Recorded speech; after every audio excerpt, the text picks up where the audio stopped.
ఎవరు నా పాదములు ఎవరు నా పాదములు పట్టుకొని ఉంటారో వారింటిలోనే నేనుంటా.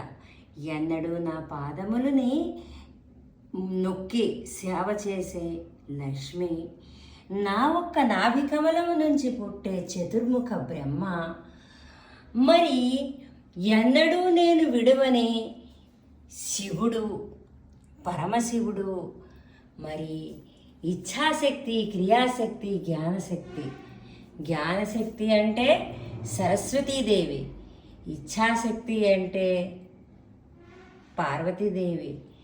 ఇచ్ఛాశక్తి, జ్ఞానశక్తి, క్రియాశక్తి ఈ ఒక్క మూడు అంటే లక్ష్మీ, సరస్వతి మరియు